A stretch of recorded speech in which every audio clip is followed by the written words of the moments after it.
आज हमारे साथ समाजवादी पार्टी के पिछड़ा वर्ग प्रकोष्ठ के प्रदेश अध्यक्ष राजपाल कश्यप जी हैं।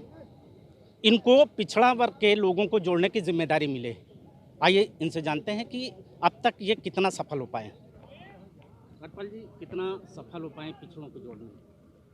पिछड़े भारी संख्या में बीजेपी को छोड़ के, क्योंकि पिछड़े और दलितों ने मिलके बीजेपी की सरकार बनाने का काम किया था और पिछड़े और दलितों को इन्होंने ठगने का काम किया है। इसलिए अब पिछड़े दलित भारी संख्या में छोड़ के और समाजवादी पार्टी ज्वाइन की है, क्योंकि उनका आरक्षण नहीं मिला और साथ ही साथ में न जाति जनगणना करा रहे हैं। माननीय अखिलेश यादव जी ने तो कहा है हमारी सरकार बनेगी 3 महीने के अंदर जाति जनगणना करेंगे, इनको न्याय दिलाने का काम करेंगे और भर्तियां निकाल नहीं रहे। सरकारी विभागों में भी जो है निजी क्षेत्रों को ले आ दिया, निजी क्षेत्रों में आरक्षण नहीं लागू है और हमारे समाज को तो खास तौर से धोखा देने का काम किया है।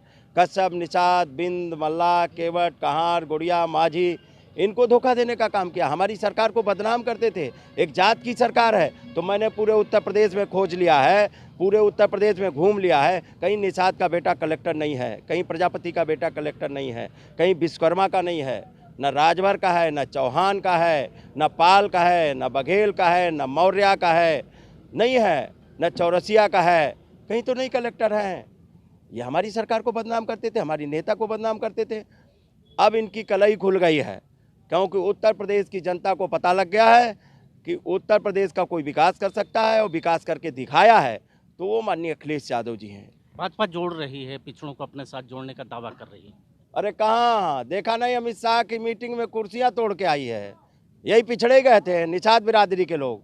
और एक कुर्सी बची है योगी आदित्यनाथ की, वो 22 में तोड़ेंगे पिछड़े और दलित मिलके। पिछड़े और दलितों का इंकलाब होगा, 22 में बदलाव होगा। किसानों का इंकलाब होगा, 22 में बदलाव होगा। नौजवानों का इंकलाब होगा, 22 में बदलाव होगा। और बीजेपी का पूर्ण रूप से सफाया होगा, पूर्ण रूप से। इसीलिए बौखलाई हुई बीजेपी अनाप शनाप बयान दे रही है, इनके दिमाग ही पंचर हो गया है। सब माननीय अखिलेश यादव जी को घेरने में लगे हैं, लेकिन वर्तमान में माननीय अखिलेश यादव जी का मुकाबला कोई उत्तर प्रदेश में नहीं कर सकता, क्योंकि माननीय अखिलेश यादव जी के साथ में उत्तर प्रदेश की हर वर्ग, जाति वर्ग की जनता खड़ी है और जनता माननीय अखिलेश यादव जी के नेतृत्व में भारी परिवर्तन करने जा रही है। इत्र की खुशबू को लेकर बात चल रही है, छापेमारी को लेकर क्या? अरे छापेमारी, वो तो ये बीजेपी के लोग, खुशबू नहीं, ये तो इनको पानी की बाटल भी शराब नजर आती है और इतना नशे में है कि जब माननीय अखिलेश यादव जी के करीबियों के यहाँ छापा डलवाया कुछ मिला नहीं।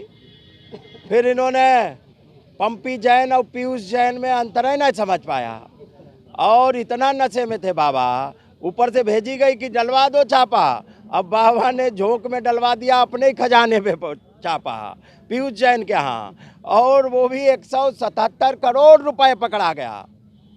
और पहले तो खूब टीवी चैनल, सोशल मीडिया इनकी पूरी लग गई, करे वो अखिलेश जी के करीबी के यहाँ छापा पड़ा और दोपहर आते आते, शाम आते आते न्यूज गायब हो गई।